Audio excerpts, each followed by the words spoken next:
ကိုကြီးရွယ်ကိုကြီးရွယ် ဟေး ဒီမှာအုတ်ကား2စီးရောက်ပြီးကြောက်ရောက်ပြီးသဲရောက်ပြီးကိုကြီးရွယ် ဟန်ဒီဘေးကပြန်လာတယ်ပွားဝါလာလား ဟုတ်ကဲ့ကျမသွားဝယ်တာ နင်းစုပ်ပြက်ပြက်နဲ့ပွားဝဲတယ်နင်းကလည်းစတိုင်နဲ့မလိုင်းနေဘူးချက်ချက်နာနာပွားဝဲရမှာဘူးနင်းရုပ်ကစုပ်ပြတ်တတ်နေတယ်ပွားဝဲတာ ဘာလဲကျမလှပါနေအောင်ခါတယ်ကြောက်ကြောက်ရွယ်ပြီးတော့ဟိုးလဲကျလဲကြောက်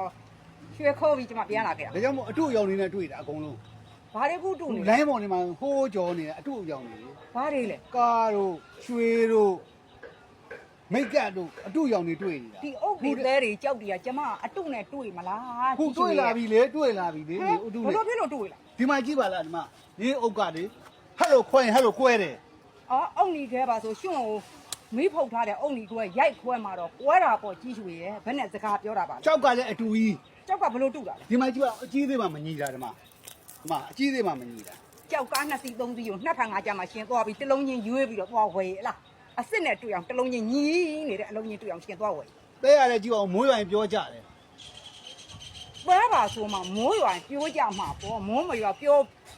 မကြအောင်ရှင်အမိုးနဲ့လှုပ်ထားပါလားဟင်ကြီးရွှေကမကွေးမချင်းတရေဝင်းနဲ့ပါပြစ်တက်လိုက်ရှင်တော့လေကြီးရွှေရဲ့ငါနဲ့